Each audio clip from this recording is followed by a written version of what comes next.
शिला प्रभुपाद की जय, गुरु गौरांग की जय। तो कल के सत्र में हमने सुना था शिला प्रभुपाद जी कहते थे जहां भी तुलसी है वहां वृंदावन है। तो लॉस एंजलिस में एक बगीचा था, वहां पे 30 तुलसी के सुंदर पौधे थे। उस बगीचे में प्रभुपाद जी को बैठना बहुत अच्छा लगता था। और प्रभुपाद जी कहते थे ये बगीचा इस भौतिक संसार का अंश नहीं है, इस भौतिक संसार का भाग नहीं है। तुलसी महारानी का प्रेम पूर्वक सेवा होना चाहिए। जहां पे तुलसी महारानी का प्रेम पूर्वक सेवा होता है, जहां पे वह फलती फूलती है, वही वृंदावन है। आगे श्रील प्रभुपाद जी ने कहा कि मैंने तुम्हें संदेश दिया है, रसगुल्ला दिया है, लड्डू दिए हैं, तो तुम दूसरी चीजें क्यों बना रहे हो? तुम उन्हीं चीजों को स्वीकार करके अन्य लोगों में वितरण करो। तो शुद्ध कीर्ति प्रभु अपने हाथों से संदेश बनाए थे। प्रभुपाद जी को संदेश बहुत अच्छा लगता था और संदेश को ग्रहण करने के बाद प्रभुपाद जी को पूछे शुद्ध कीर्ति प्रभु आपको संदेश कैसा लगा? तो प्रभुपाद जी बोले मुझे बहुत अच्छा लगा। ये सुनकर शुद्ध कीर्ति प्रभु का चेहरा खिल गया। शुद्ध कीर्ति प्रभु बहुत प्रोत्साहित हो गए। प्रभुपाद जी ने उनका तारीफ किया।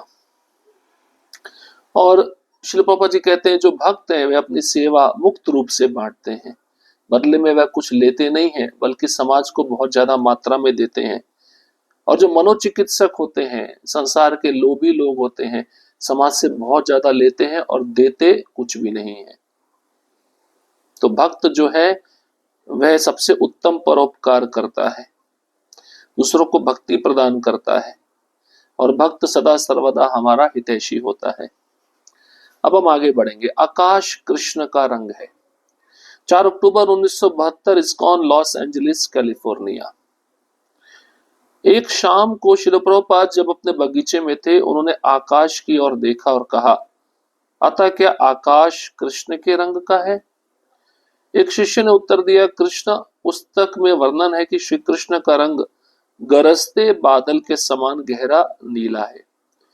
श्रील प्रभुपाद ने स्पष्ट किया, आकाश कृष्ण के रंग का है। श्री कृष्ण के शरीर की दीप्ति ही आकाश को नीला बनाती है।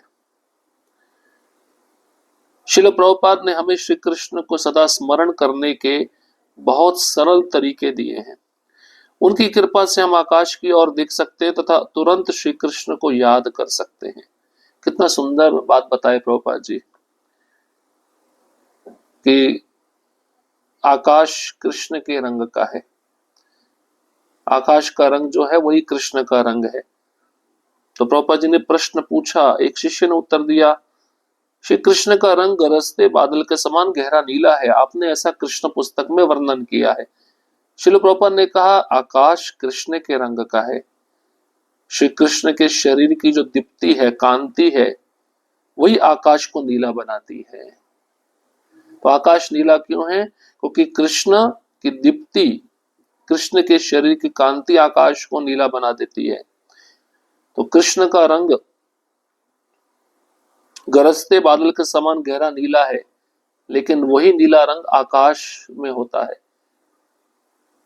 तो हम आकाश को देखकर कृष्ण का स्मरण कर सकते हैं। प्रभुपाद जी ने हमें बहुत सारे माध्यम दिए हैं कृष्ण को कैसे स्मरण किया जाए। जब भी आप आकाश की तरफ देखो तो ये विचार करना कि कृष्ण का रंग है, कृष्ण का स्मरण करो। ये सामान्य शिष्टाचार। 6 अक्टूबर 1972, इस्कॉन, बर्कले।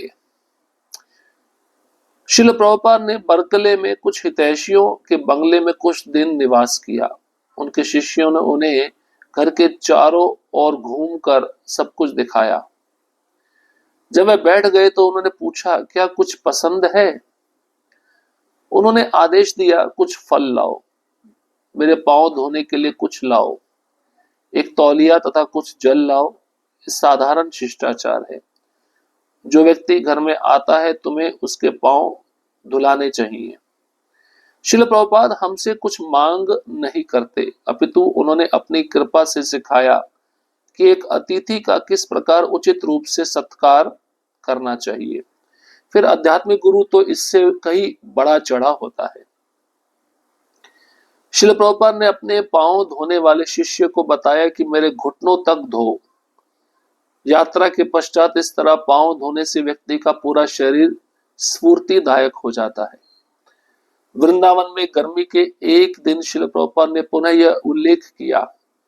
वे एक कार्यक्रम से लौटे। श्रील प्रभुपाद तुरंत स्नान घर में गए तथा ठंडे पानी से अपनी टांगे बाजू धो ली।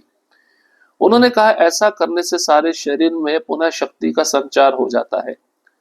उन्होंने हमें वैदिक शिष्टाचार का प्राचीन ढंग व्यवहारिक रूप से सिखाया। उन्होंने हमें इस ज्ञान से अनुप्राणित कर दिया। जय श्री प्रभुपाद। तो जब भी कोई मेहमान घर में आए, आप उसका सत्कार करना चाहिए। सत्कार कैसे किया जाता है?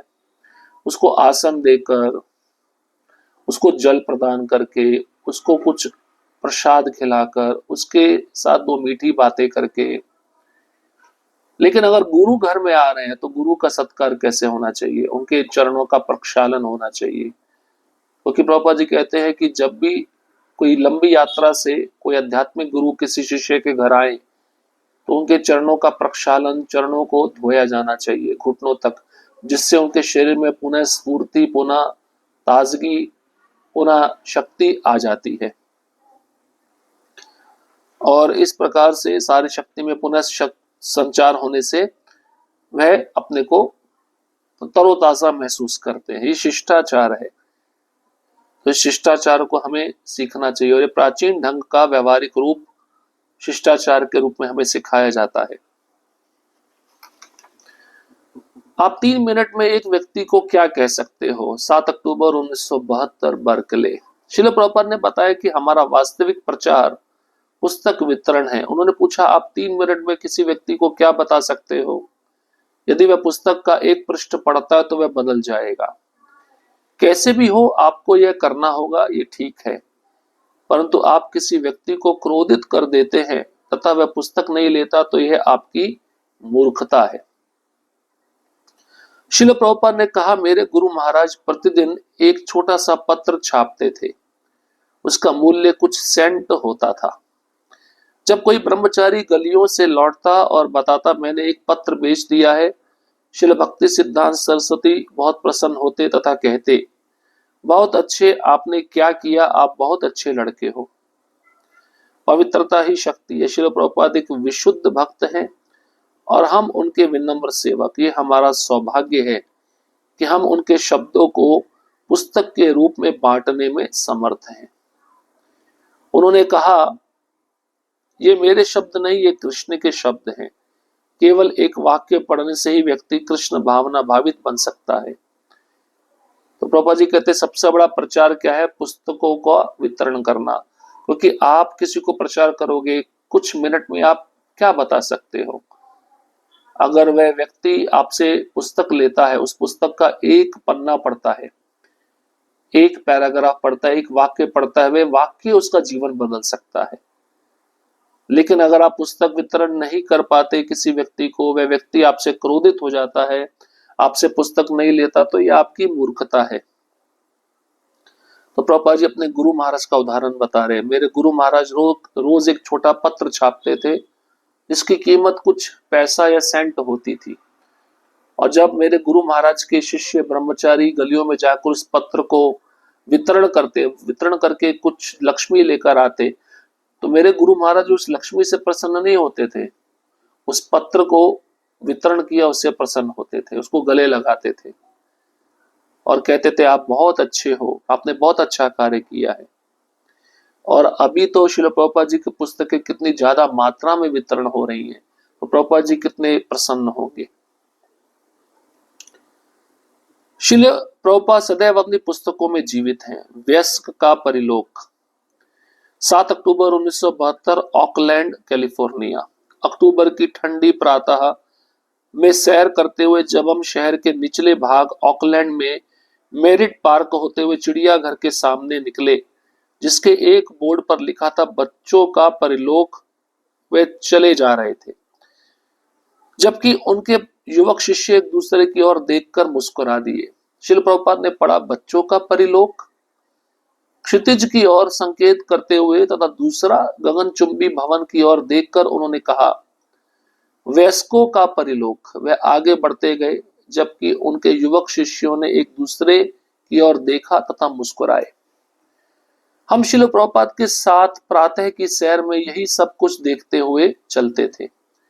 एक आध्यात्मिक के शब्द, वह जो मोह अर्थात भ्रम को काट दे तथा सब कुछ सरल भाषा में अर्थात संक्षेप में समझा दे। उन्होंने कहा, इस विषय पर और कुछ नहीं तथा उन्हें इसकी आवश्यकता भी नहीं। 30 सेकंड में उन्होंने आधुनिक सभ्यता की मूर्खता का भांडाफोड़ कर दिया। तो प्रभुपाद जी अक्टूबर की ठंडी प्रातःकालीन सैर पर जब निकले तो शहर के निचले भाग ऑकलैंड में मेरिट पार्क होते हुए चिड़ियाघर के सामने से निकले। चिड़ियाघर के बाहर एक बोर्ड था, उस पर लिखा था बच्चों का परिलोक। ये बोर्ड पे जब उन्होंने ऐसा पढ़ा तो प्रभुपाद जी थोड़ा आगे गए और उनके युवक शिष्य एक दूसरे को देखकर हंस रहे थे। प्रभुपाद ने पढ़ा बच्चों का परिलोक। प्रभुपाद जी ने क्षितिज सूर्य की तरफ देखा और गगनचुंबी भवन की ओर देखकर कहा, ये बच्चों का परिलोक नहीं है, ये वयस्कों का परिलोक है। और प्रभुपाद जी ऐसा कहकर आगे बढ़ गए और उनके युवक शिष्य एक दूसरे की ओर देखकर मुस्कुरा रहे थे। और प्रभुपाद जी सुबह सुबह की सैर में ये सब कुछ देखते हुए चलते थे। और एक आध्यात्मिक व्यक्ति जो होता है उसकी दृष्टि भी आध्यात्मिक होती है। वह संसार के मोह अर्थात भ्रम को काट देता है, कुछ सरल भाषा में संक्षेप में समझा देता है। 30 सेकंड में प्रभुपाद जी ने आधुनिक सभ्यता का भांडा फोड़ कर दिया। वो जो चिड़ियाघर है बच्चों का परिलोक नहीं है। बच्चे जाकर उसमें खुश होंगे, उसको परिलोक नहीं कहा जाता, ये वयस्कों का परिलोक है। वयस्क मतलब जो बूढ़े हो चुके हैं, उनके देखने का काम धंधा है और ये देखकर उनके जीवन में कुछ लाभ नहीं होने वाला। इस प्रकार से प्रभुपाद जी हर एक दृश्य को कृष्ण भावना भावित से जोड़ देते थे और इसको समझना भी जरूरी है, क्योंकि एक शुद्ध भक्त ही संसार में माया किस प्रकार कार्य कर रही है शिष्यों को बता सकता है। हरे कृष्ण कृष्ण कृष्ण हरे हरे, हरे राम राम राम हरे हरे। श्रील प्रभुपाद की जय, गुरु गौरांग की जय।